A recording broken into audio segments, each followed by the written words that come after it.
Shimoda dominates 1-1 at Unadilla.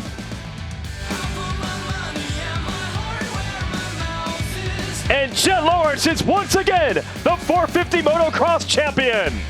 What up, everybody? Welcome to Title 24. Happy Monday. Hopefully everyone had a awesome weekend. Title 24 is presented by NBC Sports. RV and I love doing this. We have some great sponsors that support Title 24 and the sport of motocross, dirt bike racing. Those guys are United Motorsports, Quad Lock, Boxo, Dunlop, and Cardo. Great companies, great partners of Title 24. So thank you guys for the support here. Unadilla, little Unadilla download. RV, we were talking before we started recording. Nothing too earth-shattering, but we do have some stuff we're going to go over with you guys that we think you guys might enjoy. As before we get going there, tell us about your weekend. Did you do anything fun? Like, what's happening? Man, just kind of laid low this weekend, in a little bit of a transition. I know for probably some of the listeners, you guys are going to think I'm absolutely nuts, but this whole motorsports, dirt bike racing, kids are fully involved. So we are going to move a little closer to the tracks. I know I just spent, 2.5 years remodeling my house. But yeah, the things we do for our kids in this sport, what it pulls us into. So gonna start moving actually, and get a little bit closer to the tracks out here in Southern California, make a step in that direction to hopefully give them a better platform. Being close to the beach really isn't ideal for racing motorcycles. So we're getting back out to the valley, out to Marietta. But yeah, just a little life's a little out of sorts right now for us, but soon we'll be back on track. But yeah, mellow, got to watch the races, the broadcast. It was some good racing. I enjoyed it. Unadilla is one of my favorite tracks to race when I raced, but yeah, it was good watching it. Yeah, it was. Hey, first of all, it is wild. Thanks for clarifying that. I bet our listeners are like, what the hell's going on, just because of all that work that you did, dude. Everything in that house you guys have there at the beach is incredible. You and the wife have done a great job. It's crazy, but that's just a testament to the parents you are and the sacrifices you're making for the kids. You're giving them all the resources that they need to hopefully live out their dream and be like their dad. And listen, although it's a pain in the butt, I think it's awesome what you're doing, and the beach will always be there. So they will. So it's going to be a little sweat for you guys, but nothing you can't handle. I'm stoked for you and the kids, especially the kids. I think they're gonna enjoy it, but damn, it's probably chaotic for sure. Oh yeah, always. That's good. Well, best of luck with that. You got a Yamaha event though this week, right? Yeah. So I'm heading out to Frederickstown Yamaha, out near Budds Creek. We'll be out that way. They have an event Thursday, so I'm flying Wednesday. Be out at Frederickstown Yamaha, signing autographs. I think we're gonna do some burgers, hot dogs. I think it's 50 years is that dealership, family ran and owned, is doing 50-year anniversary. So we'll be out there hanging out. I think We Went Fast is coming out also. Yeah, I saw that. that. Yeah, he's going to come out. I think he's going to bring out some posters that, he did a story on you, Ricky, a poster. Yeah. He's done a few on some other guys too. So I'm next on line for that. So that'll be cool. Sign a bunch of those. Oh, sweet. Get to check it out. I've seen a rendering of it through Instagram, but that's about it. So it'll be unveiled there for me to see actually in person. So really cool thing that We Went Fast is going to do. But yeah, we'll be out that way and then fly home on Friday and then move, and then try to race. I think we got a Saturday night race out at Paula, and we'll do that Saturday. Saturday Night Lights. Oh, that's cool. Congrats to that. That's going to be cool. 50 years in business, home run dealership. I love those brick and mortar shops, man. That is it's cool. Congratulations to them. I'm sure you have fun. And yeah, We Went Fast does a great job. Brett Smith and Clinton Fowler over there. Brett's a incredible writer and storyteller and journalist. Yes, he is. So I have no doubt. I can't wait to read what he has. You guys are going to have a great time. So that's cool. All right, let's get cracking. United Motorsports moment of the week, of course, I think this is a second Pro Motocross Championship. Jett Lawrence taking it, really no surprise, really incredible. If you consider, and Johnny O talked about it. JT got a little soundbite from Johnny O and that second 450 main, I believe it was. Just the journey coming back from the ACL, very tough to do in a short amount of time. Just shows you in medicine today, I feel like, where the the resources are and how many resources these great athletes have and how quick they can come back. And then, obviously his dedication and his internal team with Doc G alongside of him, Osho alongside of him, great physios. He did it in dominating fashion, in my opinion. And again, not surprised, but nevertheless, pretty freaking impressive, dude. Yeah, it is. And I think Doc G made a, like at the end of, towards the end of the podium, Doc G was on there on the broadcast. And there's people that we've all seen in all different realms of different sports, the pedigree of the athlete itself, regardless of the team, the rider, how special they are on the actual riding itself. But going back to the injury, how quick he came back, there's just some guys that heal quicker or that are special in that regard. And I think Jett's one of those. Jock G said it really well on the broadcast. Like, yeah, they did all jump through all the hoops, did all the physio, 2-3 times a day. But to see how quick that Jett came back from his ACL and getting back into winning fashion was, not everybody can do that. We have everybody on the line is a special athlete, but then you really come down and you really break it down and how quick can they come back from injury? How long does it take? I think that's what I think has to be highlighted also for Jett is just his genetics, right? Like there's some guys that are just a little bit different. And I would say he's probably one of those guys out there that are a little bit special in that area. Yeah, he's I feel the same. I think he's a generational talent, RV. I really do. I think outside of injuries, again, and I've said it a million times, I think he has all the tangibles to break all the records, whether it's mine, yours, everybody. I mean, 72 Supercross wins is going to be really, really tough. He's been outspoken about that, said that would be awesome. I think that's a great goal to have. However, they just, there's a lot more races, a lot more years it's going to take to have that, to make that happen. But nevertheless, I think his bike skill is unbelievable.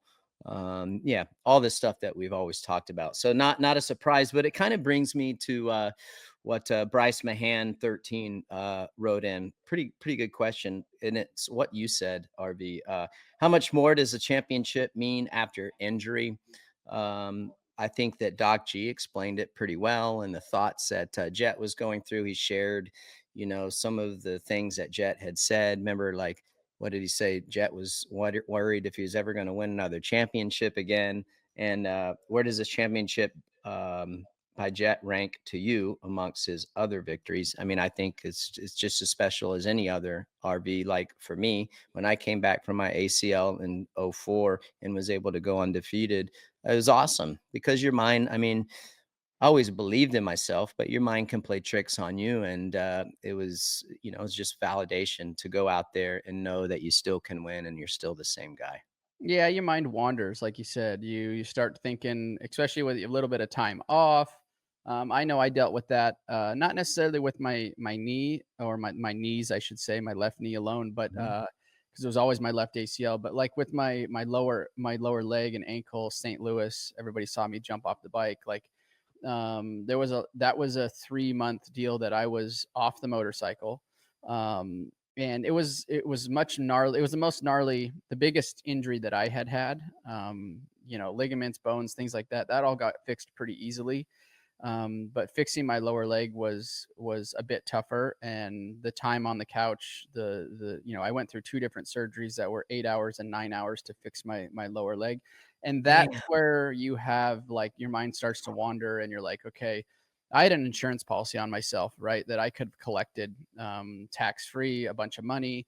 And then that's why I was like, should I retire? Should I keep racing? Like, if I retire now, I'll be fine. But those are all the things that you don't, like I said, your mind wanders and you don't know, if you, not necessarily can you do it again, because like you said, you still believe in yourself, but the time on the couch is idle time is the tough part for an athlete like Jett or you, RC, or myself, or any one of these athletes. Idle time is sometimes the worst time. But you got to overcome that. And also the body and mind play tricks on you. Eventually, like what happens for me is like the pain is one thing, right? And then eventually the body forgets that, and it's only a memory at that point. Oh, I remember how bad it hurt. So as long as you can reverse that and play tricks on your mind and be like, no, we're getting back out there. We're gonna get back to where we left off, in our winning ways. And that's exactly what Jett did. Yeah, I think too, like you brought up a great point, is like you start spinning, you get wrapped around the axle, especially in that time before, like at least for me, before I could start, physical therapy and each day, then you start going and then you have something that you're working towards each day. I feel like it was the first, I don't know, 2 to 3 weeks where you're just sitting there and you're still in a lot of pain from the procedure and you're really not doing much. That was like the couple of weeks where I'm like, oh man, is this the end? Will I ever win again? And you just start thinking. But then once I was able, like I said, to go to therapy and then start working on your range of motion and then start working on your strength. And then you're starting to do cardio again. At that stage, I feel like those thoughts of maybe not winning again started to go away. It was just Yep. like, then my focus kind of turned RV to like, okay, I'm ready to get out there, see where I'm at. And if I'm not up to par, okay, well then how do I get better there? But yeah, it's crazy to think though, when you, like, we know how good Jett is, but for him to question himself, but I think I think a lot of athletes do that. They question themselves once in a while, but that's what makes them special. Exactly. He doesn't think that. I don't think he always thinks that he's better. And I don't know, like it's hard to say. Like you want to believe that you're better than your competition, but I think he also respects his competition. So that thought of him wondering if he's ever going to win a championship again just shows you how scared he is of not being the best, which is that's a scary combination, dude. Scary That, and also it combination. shows you that he's still human too, right? Like that he still deals with the same thing, say Hunter or RJ or any Yep. one of those other racers or athletes. They all deal with that at some point in time in their career, maybe multiple times throughout the season. Mhm. Um, but you got to fight through it. Yeah. Hunter did a great job again. Great starts. I feel like he's been better on starts than Jett has. But I think again, we having him on the show yesterday, we talked about it. Just a hell of a series for Hunter all season long, being there, and one little slip up, from Jett, boom, he was going to be right there. But before we get to RJ, dude, I thought that the track, and you talked about it, RV, I thought it was great. It was really rough, edgy. Dude, you had to be on your toes. It was high speed, pretty gnarly, but gnarly in a good way, I thought. Did you like the track prep and how it laid out? Because I damn sure did. I did. It's like old school motocross is what I was thinking when I watched it. Some areas that were a little bit dusty, some areas that were had a little bit of powdery. It wasn't just all awesome dirt everywhere, ruddy. It had lots of different combinations of textures on the track. Super ruddy, long straightaways, some dry sections. Like down into screw you. I know that's what they used to call it down back in the day when we were racing Yeah. RC. Is that horseshoe that goes down to the bottom, right where kind of RJ Yep. just pushed the Yep. front right there. For the Yep. fans that are listening, that's a very technical section, but it was a little bit powdery, but a little bit fluffy. And then you get to the sections that might have been a little bit wet and slippery, and then you get to the sections that maybe had more traction. So I was watching it and I'm like, this is cool, old school motocross. Track was fast, like you said, edgy. You really had to be on your game of riding that track because of the speeds, because of the edges, because of the ruts, all of that. So really, I thought it was a great track because it made guys uncomfortable, and it's much different layouts or conditions than I think we've seen all this year so far. Yeah, speaking of, you mentioned it, RJ. Dude, RJ, another great ride. I thought it was awesome for him to get a good start. It was cool to see him running up front. I think anytime that you can get up there, because I feel like that's really the first time that he's gotten a great start and was able to race with those guys. Seems like he's always been like 5th place, and then has to work his way up. But I felt like being exposed to that, I think, is going to help him pay it forward. Like even this weekend coming up to Budds Creek and then the SMX playoffs.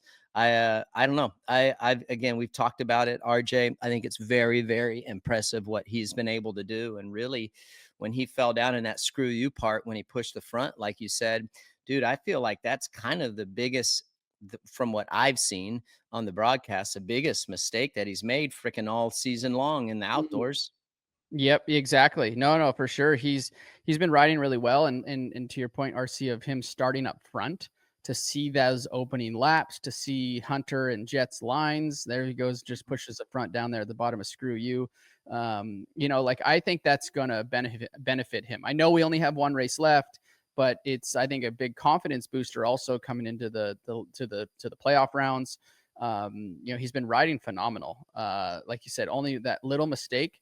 I mean, I've said it before. I think you said it, RC, a bunch of times too. Is I was expecting more mistakes from RJ, but he's rode that 450 very, very well, and I think he's finding himself finding his position, his place inside that 450 class. So I'm really interested to see what he can do with that. If bar none, if there's no little injuries, little things that he's dealing with.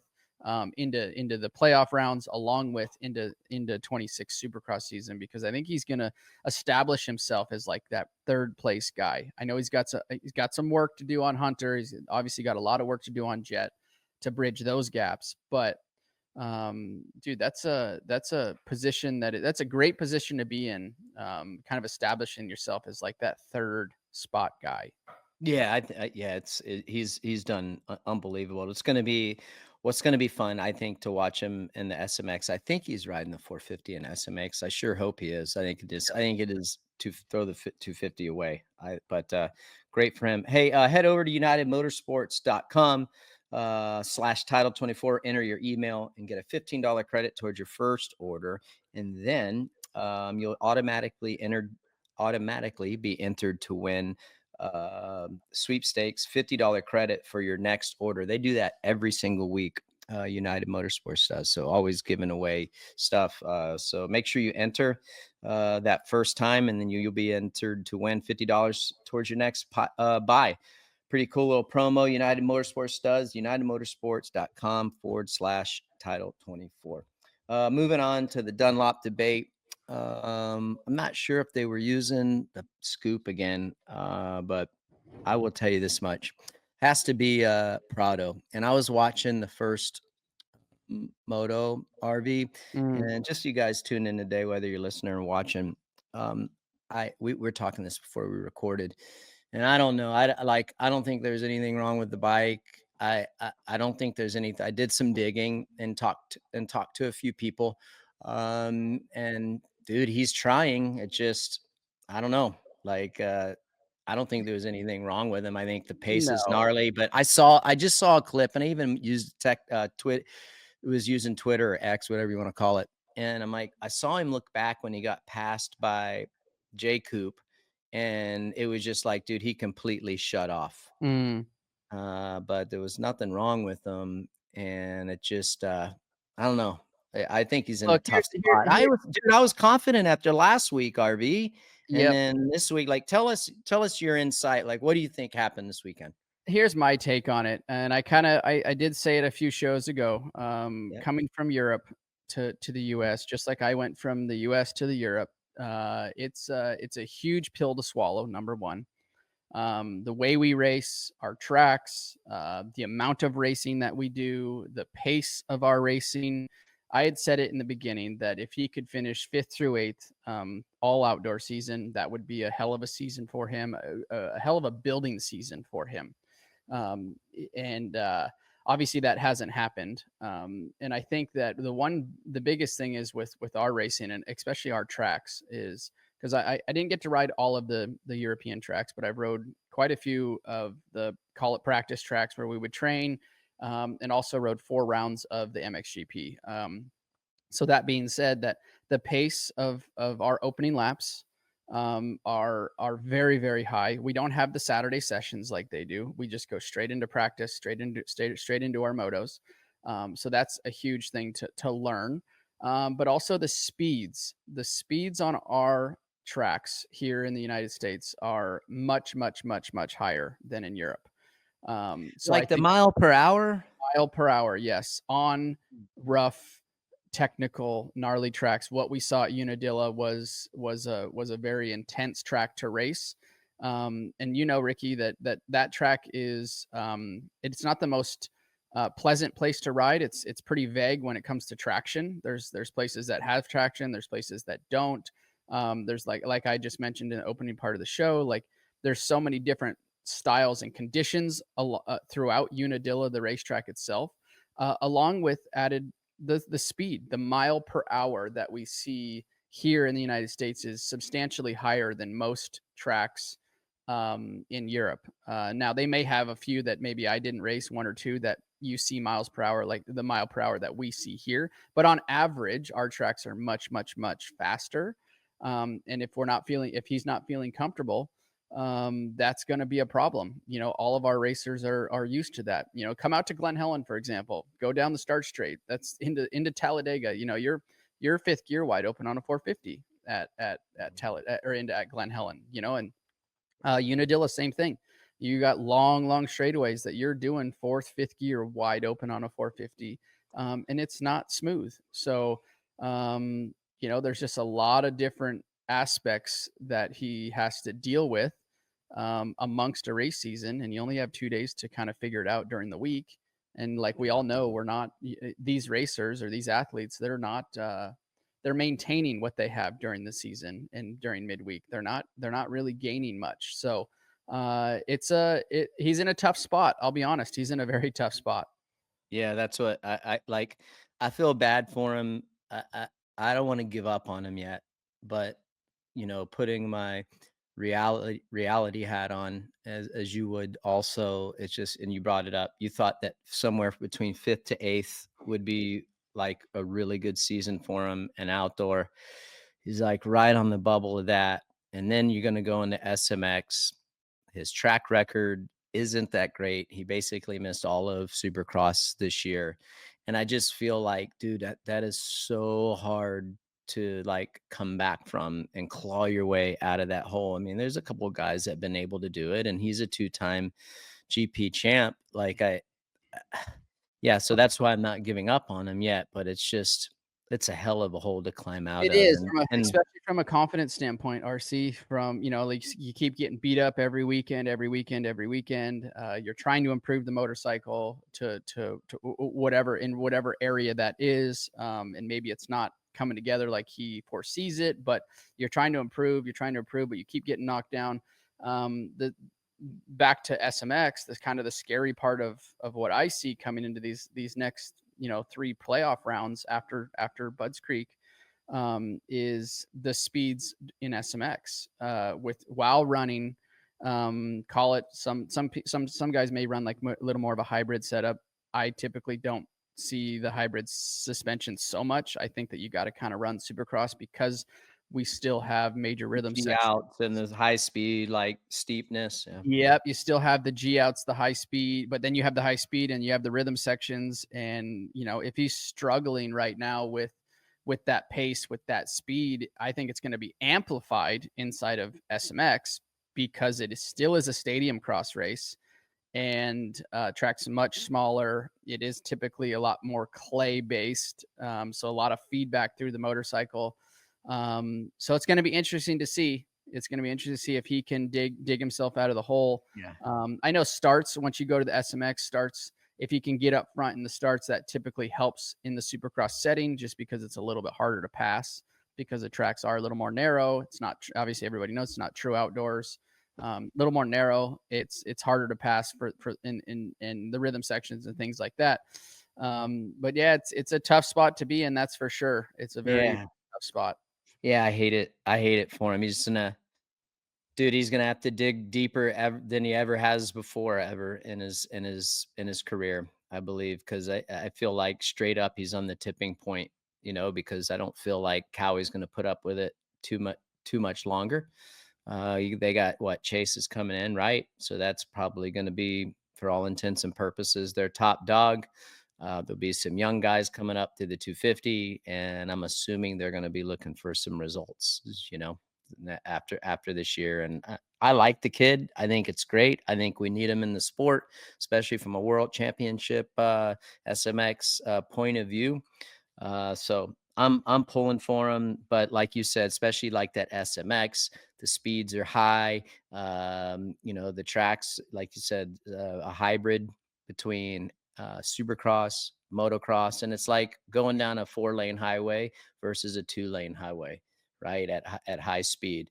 4-way highways, yeah, there's more cars, but you also can move around a little bit more. Where a 2-lane highway, there's not a lot of wiggle room, and that's kind of like how SMX is going to be for him. And if you're not comfortable, that is a very difficult situation to be in. So I don't know. I'm cautiously optimistic. So we'll see what happens. That's our Dunlop debate. Ken Roczen, good to see Kenny back. He likes Yeah, him some Unadilla. But did you see on his Instagram I did. he hit one of the lights off He, the y- side of the track? yeah, he said he hit something. It looked like that middle knuckle was swollen, tore some skin off of it. Obviously, that's the skin part, no big deal. But there was 2 photos that he had posted.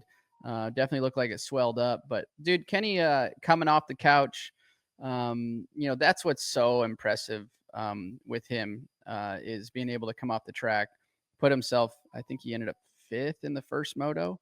Yeah. Yep. That's impressive. Kenny's riding style, the way Kenny is able to maneuver the motorcycle around the track, and how smooth he is. It's impressive, like I said, to come off the couch as we see him pulling off the track here, obviously with that knuckle injury or hitting his hand. So it was cool to see Kenny back out there. What I would say is to I guess the more the negative part on it is if Kenny could do that every single round of Supercross or every single round of outdoors. That's been his downfall, is have some really, really, really good races throughout the season in championship hunt, in the position to win a championship, but then he'll have a hiccup here or there mid-season, end of the season, that'll take him out of it. So, I love to see him back on the track. That's all I can really say. He's a good dude. It's a testament to shows you how talented he is to be able to just roll off the couch. And I know he's been riding, I know he's been training and things like that, but there's no replacing racing. There's no replacing behind the gate and getting out there and banging bars with those top guys. Hey, I will say this, that I'm not gonna sleep on Kenny for the playoffs, because I feel like those sprint races, like the format is for the SMX playoffs, RV, are pretty good for Kenny. Like Kenny normally throughout his career is a great starter. He's really good everywhere. He's super talented, like you just talked about. But I also like the format for the SMX for Kenny. And Kenny, I feel like, is one of those guys where if he gets a good start and you put him out front, he's able to adapt and he can Yes. run up front. And so that's what I feel like, keep your eye on that dude come Charlotte time, straight up. I mean, that, like, and coming off the couch, riding as well as he just did at Unadilla, like you were talking about, I think it's a good warm up for him. I think that SMX, like, again, repeating myself, I like the format and I like how it plays to Kenny's cards in the playoffs. So I'm keep your eye on that dude. I'm telling you right now. I agree. He's a good starter, and like you said, he got a good start in that first moto, put himself up front, and he was able to run the pace with those top 5 guys. And that's tough to do. But like you said, going into SMX, tighter conditions, that hybrid style, Shorter races. like he that's right up his alley for sure. Yeah. Okay. Hey, before we go to the Boxo breakdown, one more topic for the 450. Jono McManus, 22. This is a good question. I want to hear your insight and what you think. So Jono asks, what do you think Eli needs to work on to be stronger for next year's series? Love your work, he says. So thank you, Well, Jono, for the love for me and yeah, RV. What do you think, like Eli's mindset, and what should he fine tune for the SMX playoffs, RV? it's gonna be tough, man. I've kind of said this before. Where he's at in his career. As long as he's been racing, I think he's quick, he's fast, his fitness is there. Right now, what I see is okay. Sure, he's made a few mistakes throughout this season, but what I see right this current moment is that basically Hunter and Jett just have the speed on him, and that's going to be tough, bridging that gap, especially with a manufacturer change coming up. Yeah. Late in his career, with this manufacturer change coming up for 26. He's still the same old Eli in my eyes. Like, take Hunter out, take Jett out, he'd be winning. Take Jett out, Hunter would be winning, right? So like he's still there. I don't think he's any slower than he has been. I think that Jett has raised the bar, and I think also that Hunter has raised his bar closer to Jett, right? Like Hunter and Jett really, or Hunter, I should say, really put some pressure on Jett, at Unadilla. And we've seen it a few times, but it seems like it's becoming more normal for Hunter. So that's what I see. I see he's just in a tough spot because I think it really comes down to speed at this point. Like, you put Eli, when he's on and gets a good start, puts it up front, like he's still one of the fastest guys, but he's just not as fast as Jett at this point. And I think that's going to be tough.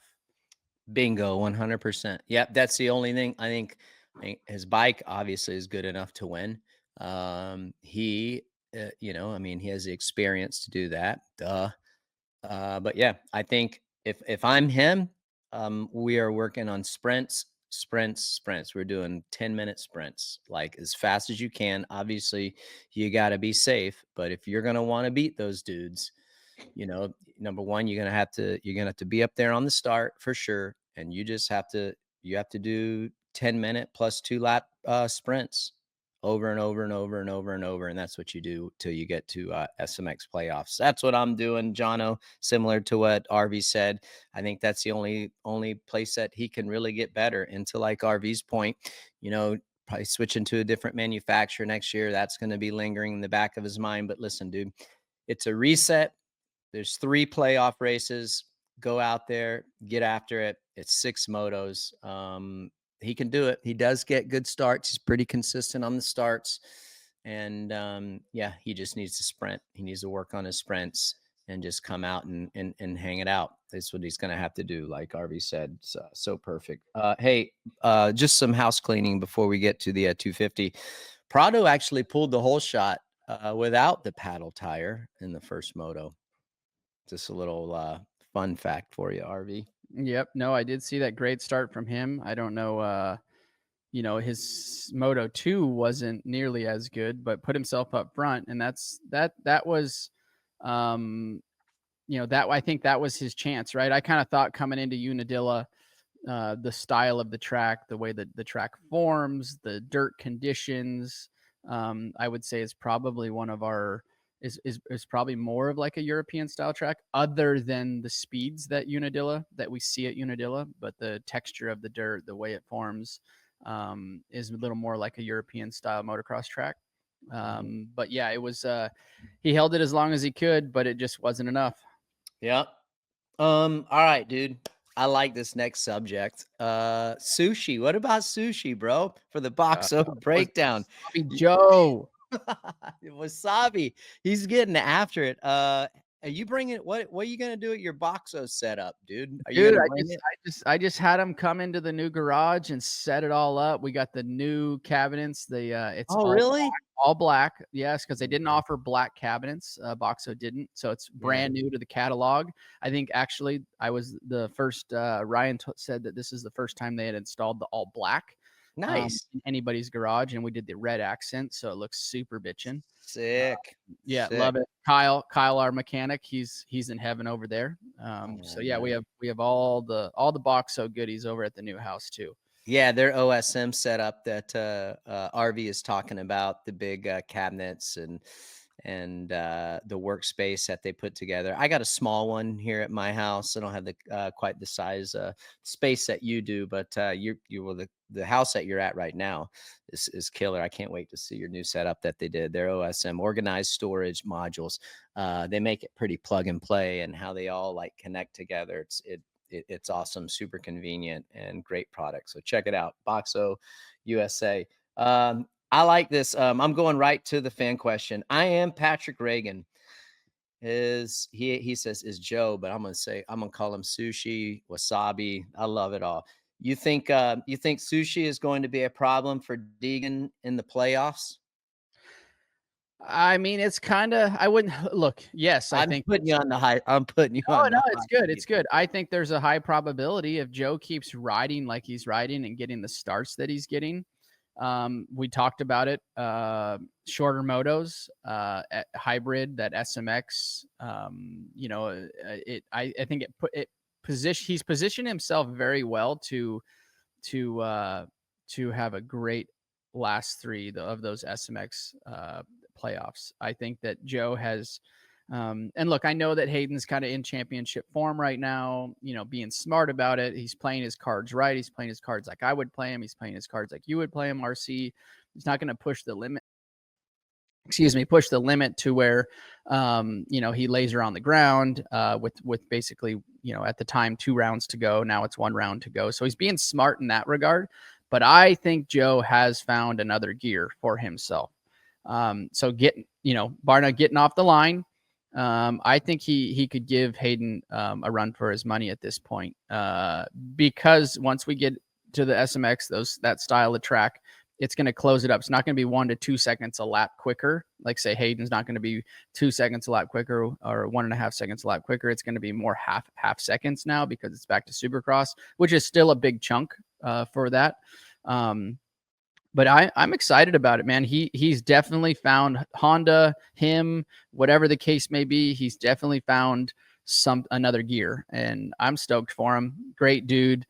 Love his riding style. Just he's smooth. He's methodical about it. He doesn't take too many chances, too many risks. He just goes out and does what he can do. But he was on fire at Unadilla. Hey, dude. Our producer Aaron giving us a little nugget here. I forgot about this, but I can now, till he just reminded us, gave us a little refresher from LA at the Coliseum.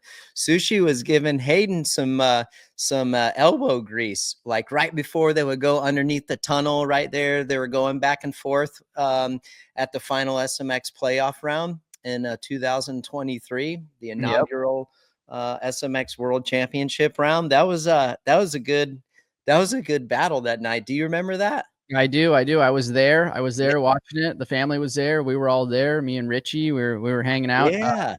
Watching. No, and that's kind of the cool thing. Maybe not from a racer standpoint, but from a fan standpoint, the way that they build the tracks for SMX, it's a little more of a level playing field because we don't have big sets of whoops, long sets of whoops. It's more of a basic Supercross track. Yeah. So the gap between riders typically is a little bit closer. Yeah. So he has a hell of a shot at winning a few of these, if not, clinching that, world championship. Yeah, I think I'm with you. He obviously has a chance. He's riding really well. I think it's going to be super important, in my opinion, RV, that he finishes strong this weekend. Why? Because he keeps that momentum going into Charlotte. I think the biggest thing that Joe should focus on is continuing that momentum and starting the series out, starting the SMX playoffs off strong. I feel like in his career, from a championship standpoint, he gets a bit of a slow start, with the exception of this year. He won the Anaheim opener. was off to a great start and just had some unfortunate luck there at San Diego and practice and breaking his hand from a pit board. But so I think if he can start off good, I think it'll put Haiden in a position to where Haiden just needs to execute. At the end of the day, head to head, I'm just going to go ahead and say it. It's going to piss off our Sushi's fans, and do we all love Wasabi Joe? But I would take Haiden in a head to head, 1-2 battle. I just feel like he'll ride that edge if he needs to. Joe is a little bit more conservative. He'll hang it out too, but I just think that Haiden has that little bit extra that you might need in a head to head battle. But nevertheless, it's going to be fun. But also, while I say that, RV, I mean, there's a lot of opportunity for the other guys in SMX. You go back to the format, dude. All it takes for a guy, in my opinion, like Kitchens or some of these younger guys, is to get up there, like get a good start, run up front. I mean, whether it's Vial, whether it's Hamaker. I mean, Hamaker did well in SX. Beaumare, Volan, Kitchen. I mean, you're looking at the list there. Jordan Smith won a race. Marchbanks is riding well. I mean, if those guys run up front and it's abbreviated races, dude, any of these guys, the win is up for the taking. So, I mean, we're talking about Wasabi. Yeah, he's on the forefront right now, but there's also a lot of other guys that are there that could make it happen. And I agree. And I think what was interesting to me from Unadilla standpoint from Joe was that first moto. Haiden kind of said it on the podium too. He's like, dude, Joe was on it. They laid a little bit of water down. Track was kind of gnarly, but his opening lap speed, typically we don't see that from Joe. Like, he kind of works himself into it, and then by the end of the motos, he's one of the faster guys, if not the fastest guy. But his opening lap of Moto 1, he ended up winning almost just around 40 seconds Moto 1, which was very impressive for him. So I feel like that is maybe a new territory for him. He's like, because typically that's not Joe, like, coming out swinging as the gate drops. He kind of works his way into that speed, where he had it lap 1. And that's why you saw that the gap just start growing over the 35 minutes. Yeah. And he stuck with it. So that was, maybe that's something new. Maybe that's something he's been working on to, improve himself, because Haiden is one of the better guys at gate drops, coming out, sprinting, just going balls to the walls. That's what I saw from Joe, and that's not typical for him. So if he can keep that up, that's going to help so much if him and Haiden start up front, or Haiden, say, pulls the whole shot, Joe's second. If he can go with him when Haiden drops the hammer, that's going to keep him there in those opening laps. That's right. And keep that pressure on Haiden. Yeah. Yeah. It's going to be so good. So, yep. Hopefully they'll get out of there this weekend healthy. Joe keeps some momentum going, then a little reset. And dude, it's going to be so much fun. I love the playoffs. They've done a great job. They're working out. It's a proven commodity. Talked about it on the Insider Show last week, dude. You cannot debate that system and how well it has played out. It's going to be a lot of fun. That's really it for me on the 250. I mean, I think some guys, you know how it is, as part of the season. Some guys are kind of like ready to move on, I feel like. So maybe some guys have moved their attention to playoffs, which is probably good. Last thing before the quad lot question of the week, Jeremy_Smith 28. How would RC and RV handle Deegan's position? Would you even bother riding this week? My schedule this week, RV, I would still probably ride 3 days a week, but I would do 2 SMX days. And then the last day of riding for the week, I would do outdoor is what I would be doing just to get 100% freshened up. So that would be my schedule. If I was in Deeg's situation, obviously I wouldn't be taking any unnecessary risks. The job at hand. He knows what places he needs to do the rain dance so Mother Nature doesn't rain down on him. Nothing happens there. That would be my schedule. How would you handle this week? Yeah, I think I've seen some clips already of guys kind of introducing Supercross towards a few weeks ago, right? So exactly right, RC. You're gonna start throwing in the SMX, or you're gonna start throwing in Supercross with some outdoors, just because that the heart rate zone is a bit different. You're used to for motocross, a lot more places to kind of breathe, to kind of take your time. Supercross, you hold your breath a lot more. So just basically training the body to get those breathing points down. They have the fitness, they have the base, they have the foundation, but coming off of a long outdoor season, it's just kind of hitting that reset button, getting back on the Supercross track, and opening basically those lungs up and figuring out where you're going to get your breathing points down, and a little bit of the timing, let's say.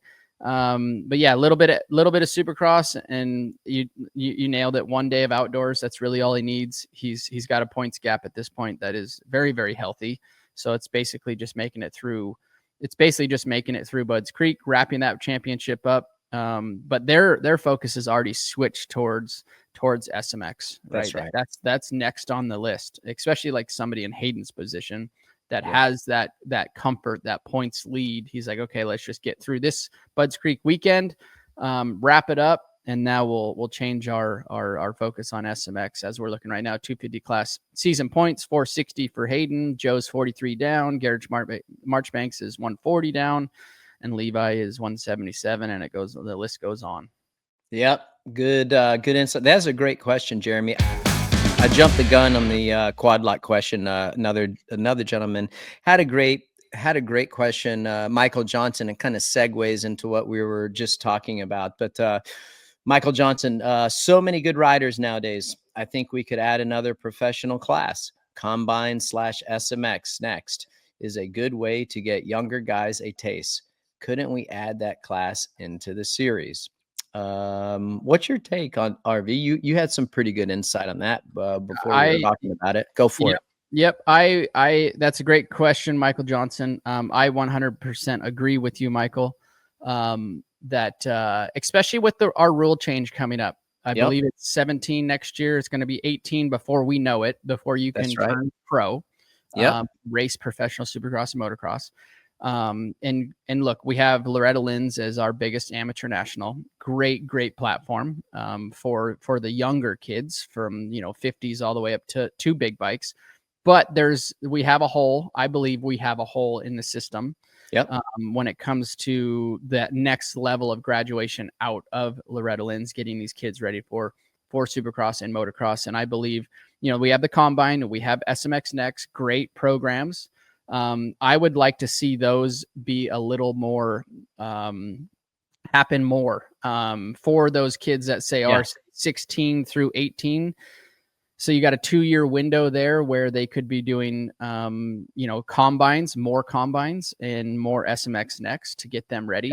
So I believe that we are in a position that we need a little bit of a change for the kids that are on their way out of Loretta's, that have done Loretta's, say 10 years in a row, and that are on that cusp of needing something more to keep developing. And I think we see it in EMX. I've said it before. MXGP has the EMX classes. They even start the EMX classes down on 85s, where they do like a 6-race, say, series at the GPs, and then it goes up to 125s and then 250. So I believe we do need that. I would hope, my kids are 8 years old at this point. If there is a change, it is for the better. And I believe that would develop better athletes that are maybe more, not better, athletes that are ready to step foot into SMX and pro motocross when they do turn 18, bridging that gap a little bit. So great question. I love it. I think Coombs's, I think Feld, they need to put their heads together and get a little series going. We're already there. Yes. We're already at the races. They're already there. They have the stadiums, they have the motocross tracks, and maybe it just starts with motocross at this point. I know the stadium's a whole different animal. They're only there for about 18 hours and boom, wham, bam, thank you, ma'am. They're in and out. We race, they tear the dirt out. So that might be a little more of a logistic nightmare for Supercross itself. But I think pro motocross, 100%, we need to see like a 6-race 6-race series for the transition guys that are coming out of Loretta's. Ladies and gentlemen, boys and girls of all ages who tune into Title 24, whether you watch this broadcast or podcast on Peacock or Motorsports on NBC's YouTube page, or you listen to this podcast, no one will ever give you a better explanation than what Ryan Villopoto just did there. And I second every single move and every single word that you just said, RV. You just absolutely nailed it. Well said. I think that the last thing that I would just comment on is like, to what RV was saying, it just grooms those guys and gives them that much more experience being in a real situation, and being exposed to that real situation of whether it's a pro motocross track or whether it's a supercross track. And I think that you're exactly right. MX Sports Feld put their heads together and find a way to get these guys out there and get that exposure. Dude, you crush it. Great explanation. And Michael, hell of a question. All right, dude.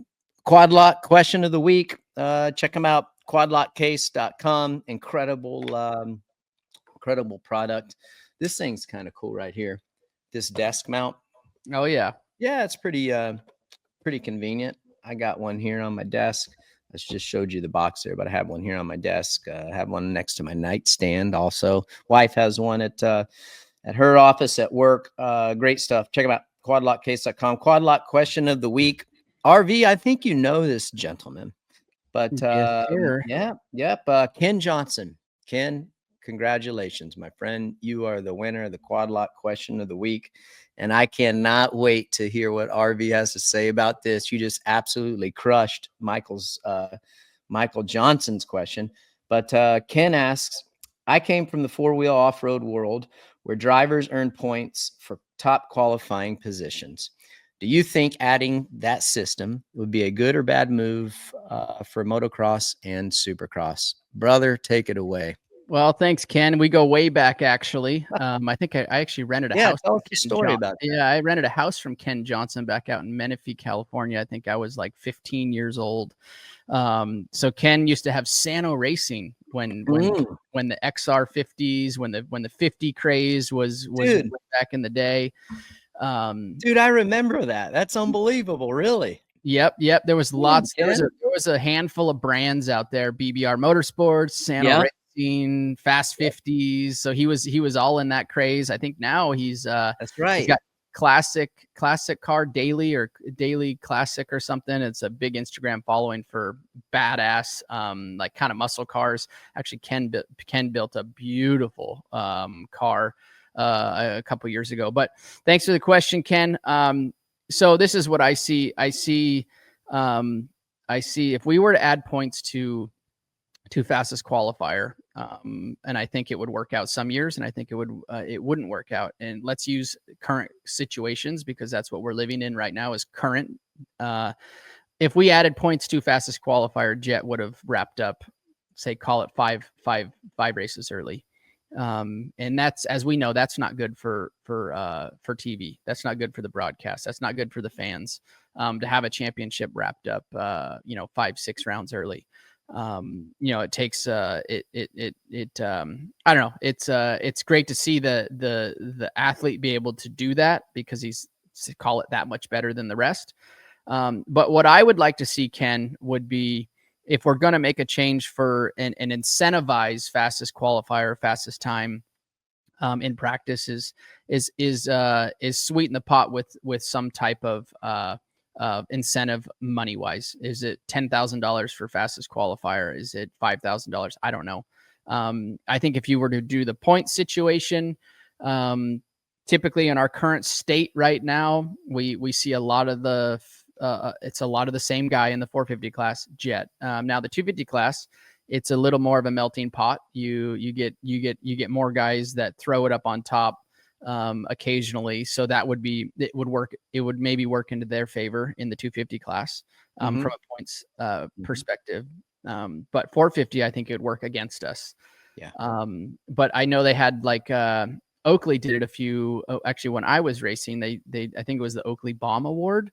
where they would give you fastest lap time. They'd give you a cool trophy for it, and I think those are, as dumb as it sounds, a unique, cool trophy with a little cash incentivized behind it is really cool. What I like to see is out of an 11 round series, if you get the same trophy, which I believe it was back in the day from Oakley, it was the same Oakley Bomb Award for fastest qualifier. That's really cool that we get that we got those back then.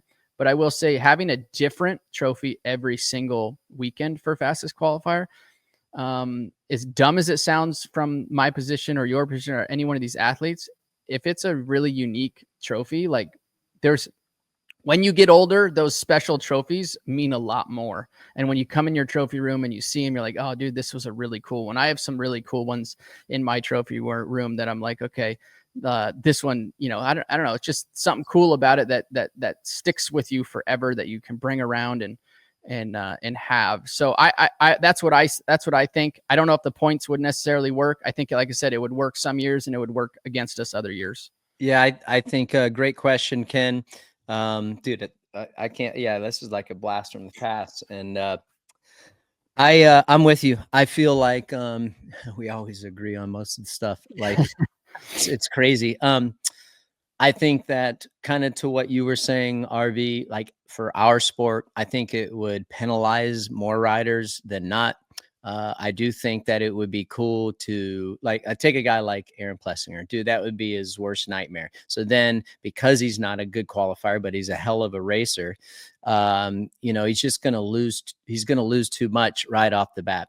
I do think that they're incentivized already in a way, not financially, but, by a gate pick. If you go out, you qualify good, you get a better gate pick for your heat race. So there's some, and they're incentivized in that way. But I'm with you. Maybe they do like maybe there's like a $5,000, $10,000 award for being the fastest qualifier, rather than points. I feel like, just because, especially in the 450, I just think there's too many guys that are really good at qualifying. And there's a lot of guys that are great at racing, and maybe just qualifying isn't their thing. That's my opinion. I look back like in our day, like me and Reedy's day, for example, like, dude, Stu would have had a 25-point lead just from qualifying and not racing. And I just think it's a mindset. I mean, you're already incentivized if you get a good qualifying lap and time qualifying with the good start. Maybe incentivize. I don't think it should be points. Yep. Use Cooper Webb, for example. Not a great qualifier, but an outstanding racer, right? So I think that's a tough position to be in when you're maybe not the best qualifier, and you're losing points over that, but you're one hell of a racer. Because there is guys that can throw it up on top of the board, but maybe don't race as good, and vice versa. So great question, Ken. Thank you for that, buddy. We'll see you soon, I guess, out at somewhere. Hey, you're moving back out there, so maybe Ken have to dust off the boots, and you guys do a little shred session with the boys on your you go Tuesday and Thursday nights to Paris, right? Tuesday we're doing Paula because they have split practice now. Yep. And then I'm actually been taking them out to Glen Helen after like 2:00. So they get the prime Bones is prime time testing time out there at Glen Helen. I'm putting them out on Glen Helen at like 2 to 4. Hey, when you ever go testing with Bones, RV, would you guys ever just like kind of joke around and be like, we're not even going to test until like 2:30? That was Bones's MO, dude. Like he doesn't like to even fire the motorcycle up till about 12:00. And as you know, middle of summer, San Bernardino, California, the moisture's gone by like 9:45. Track is just completely blown. And then DeBones will say something smart ass around 4:00. He goes, dude, I feel the fastest lap time's coming out. He's got his stopwatch right here in his hand. He goes, I feel it. The moisture's coming up. It's coming up. Yeah. Dude, that is. Hey, there were times, there's like when I was doing the NASCAR stuff, it's like straight up, we'd call it the 5:00 setting, because you'd get the best setup at like 5 o'clock. You'd work your tail off all day long and not make any improvements to 5 o'clock. And we're like, kind of like what you're saying, like with Bones, is like, let's just freaking wait, dude. Right? Let's just wait until 5 o'clock and just throw on what we think is better, because that's what's going to work. Dude, it was like, I remember when I was riding for Pro Circuit RV, it's like we would be it'd be the end of the day, track would be roached, and we would be going through base gaskets and head gaskets and testing that. Like, all right, let's try 2 base gaskets, let's try 1 base gasket, let's try 2 head gaskets. And it's just like, dude, it's so, I mean, you're talking, dude, 1 centimeter or 1 millimeter changes. And it was tough to tell, especially early on in my career like that. But it was, dude, it was brutal. And Bones would be there. He'd be, making sure everything was going good on the suspension side, but they would just love it. But to what you were saying, dude, you would come up with some good stuff right at the end of the day when you think that everybody would be cooked and the track is cooked. And it was fun. Those days were fun. I don't think they do enough of that anymore, RC. I think they get it, they wham bam, thank you, man. They get in and get out. And I'm talking for all teams, like well, most teams now have test pilots, so they weed through all the bad shit. Like exactly. Exactly. Yeah. Remember when you guys would Mitch would come out like, all right, today we're testing head pipes and exhaust cans. And like for us, it was like, when I was at PC, a little different than you were, we would do pipes and silencers. So we'd have 5 pipes that we needed to test, right? And I don't know if I've told you the story. We talked about it here on the podcast, but dude, I would feel so bad for Hoppo, who was building the pipes at the time. You could literally tell as soon as you went down the straightaway, most of the time, if it was for sure had potential or didn't have potential. And I would just I felt bad because they had welded these things for a day and a half, hoping that it would be good. And I could tell just by going rap back down the down the front straight. I'm like, oh, this thing sucks. So I would do a couple laps just to kind of pleasure them. You have to, right? Yeah, you I don't want to hurt their feelings. It's just go down the straightaway and turn back and say, this thing sucks, dude. It's no shot. Did you ever have those experiences? 100%. Yeah. I had a 450. I think I've told the story maybe once on the show, but I'll mention it again. I think it was 2011 frames. I flew out. I fought the bike all year.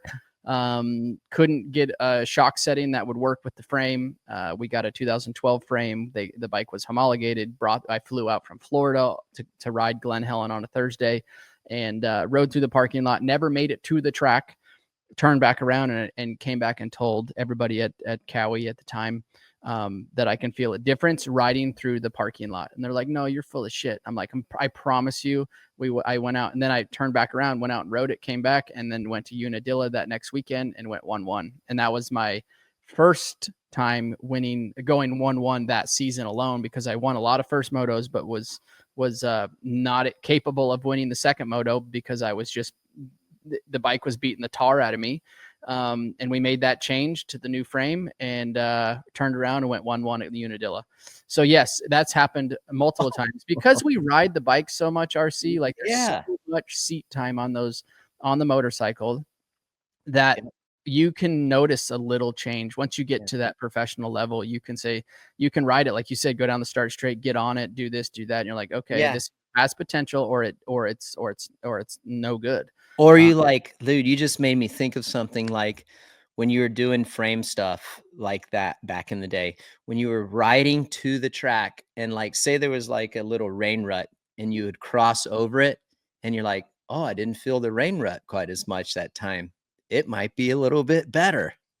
It's exactly what happened in 11, right as we got that 12 frame. Exactly. I rode the parking lot and the bumps and the rocks and things in the parking lot. I could feel a difference. And they're like, and that's how fine-tuned these athletes are. And that's one of the reasons why I think we see some of the riders today that they're looking for that perfect window or that perfect motorcycle, or that perfect setting. A lot of times there is no perfect setting, right? There is none. You got to figure out a way as an athlete to work around the problematic areas and use the areas that the motorcycle's actually good at to your advantage. That's right. And manage the areas that aren't. Bingo.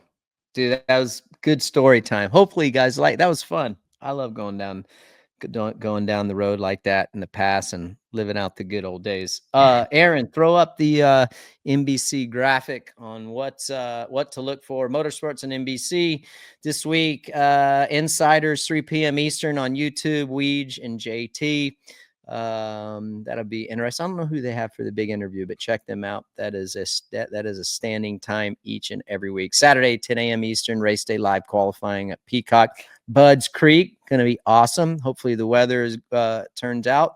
1 p.m. Eastern, Pro Motocross Round 11, Budds Creek National Finals. That'll be live on Peacock. And then at 7 p.m. Eastern, NASCAR Cup Series at Daytona. I was going to go down there, but I had something come up. That's going to be live on NBC. That is the last race of the final last race of the regular season for the NASCAR Cup Series. So there's going to be some Hail Marys. I know Kyle Busch has to win to get in the 45 of Tyler Reddick. He's right there on the bubble as well. Sunday, 2 p.m. Eastern, IMSA WeatherTech Sports Car Championship, Michelin GT Challenge at Virginia International Raceway will be on USA Network. I think that was. So a lot of motorsports. I love it. Fun time of year. That's all we got for you guys today. Thanks to all our sponsors, United Motorsports, Quadlock, Foxo, Dunlop, and Cardo. You guys are the best. Remember, we are on demand on Peacock. So if you want to watch us, you can watch us there. If you like old episodes, you want to go relive the Hunter Lawrence interview. He's on there from last week. And we're on all your favorite podcast applications. So, and Motorsports and NBC's YouTube page. RV, that's it. You got a busy week. You got to get buttoned up. You got to move. You got to also throw in a work trip for Yamaha. That'd be pretty cool, actually. It will be. That's it, dude. So, are you gonna have time to watch Budds? Yep. I'll be flying back Friday, and we'll have it on TV on Saturday. Sweet. We're gonna go race Saturday. If I don't get it on Saturday, I'll be definitely watching Sunday. RV, you killed it. You kill it all the time, but dude, your explanation to Michael Johnson was awesome. You brought the heat, and then of course Quadlock Catching of the Week, and Ken was stoked. Obviously, he got back to JH. He said he's stoked that he won. So thanks, Ken. Awesome. Yep. All right, everybody have a wonderful week. Thanks for the love and the support. Hi folks, Lee Diffie from NBC Sports. If you enjoyed what you just watched, well, it's time to bring the action and subscribe to the Motorsports on NBC YouTube channel. You can have it all. News, highlights, interviews, and analysis. So go for it.